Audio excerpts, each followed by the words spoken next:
रमजान से पहले बिहार सरकार का एक बड़ा फैसला सामने आया है। बिहार में खुले में मांस बेचने पर रोक लगा दी गई है। मीट मछली की बिक्री के लिए तय होंगे बाजार, तय मानकों के आधार पर ही लाइसेंस मिलेगा।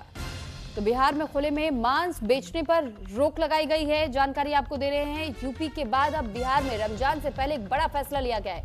मीट और मछली की बिक्री के लिए बाजार की रूपरेखा तय होगी, यानी एक जगह चिन्हित की जाएगी और वहीं पर आप मीट या मांस खरीद सकेंगे। रमजान के मौकों पर अक्सर आपने लोगों को देखा होगा कि रमजान का मौका जब भी होता है, इस दौरान लोग मीट मांस ज्यादातर खरीदारी करना पसंद भी करते हैं। लेकिन रमजान से पहले बिहार सरकार ने बड़ा फैसला लिया है और अब मीट खरीदने के लिए भी आपको पर्टिकुलर किसी शॉप पर जाना पड़ेगा। खुले में इसकी बिक्री पर पूरी तरीके से रोक लगा दिया गया है। तो बिहार के डिप्टी सीएम विजय सिन्हा का बयान सामने आया। कोई भी खुली सड़क पर मांस नहीं बेचेगा, किसी की धार्मिक भावना को आहत नहीं करेगा। धार्मिक भावना आहत होने पर कार्रवाई की जाएगी। तो फिलहाल बिहार के डिप्टी सीएम विजय सिन्हा की ओर से एक बड़ा बयान दिया गया है और कोई भी खुले सड़क पर मांस नहीं बेच पाएगा, किसी की धार्मिक भावना आहत नहीं होनी चाहिए, इस बात का ध्यान रखा जाना चाहिए, इसका भी जिक्र उन्होंने किया है।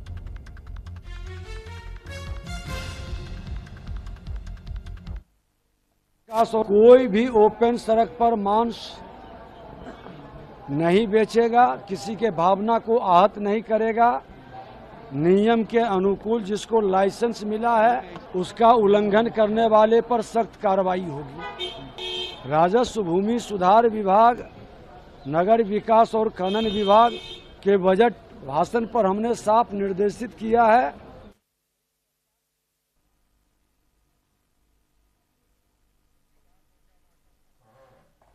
इस पर ज्यादा जानकारी के साथ विकास ओझा हमारे साथ फोन लाइन पर जुड़ चुके हैं। विकास, जानकारी चाहेंगे आपसे कि ये बिहार सरकार की ओर से रमजान के पहले जो बड़ा फैसला लिया गया है, किन बातों को ध्यान में रखते हुए इस फैसले पर विचार विमर्श किया गया और ये कहा गया कि मीट अब खुले में पहले लोग बेचा करते थे लेकिन अब ऐसा नहीं होगा?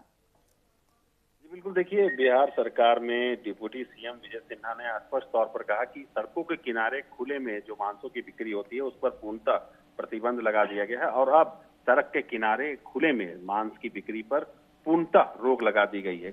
उन्होंने आगे कहा कि इस मद्देनजर ये फैसला लिया गया है कि ये जो खुले में मांसों की बिक्री की जाती थी, जिसके कारण जो सड़कों पर जो श्रद्धालु जाते थे, जो हिंदू श्रद्धालु जाते थे मंदिर में पूजा करने के लिए, उससे उनकी धार्मिक भावनाएं आहत होती थी। इसी को लेकर खुले में जो मांस की बिक्री है उस पर पूर्णतः प्रतिबंध बिहार में लगा दिया गया है। यानी अब बिहार में जो मांस की बिक्री है वो ढके दुकानों के अंदर, और अगर सड़कों पर दुकान है तो मांसों को ढकना अनिवार्य हो गया है। जी, तो ठीक है विकास, आप हमारे साथ बने रहिए, आपसे और भी खबरों पर अपडेट हम लेंगे। और इस बीच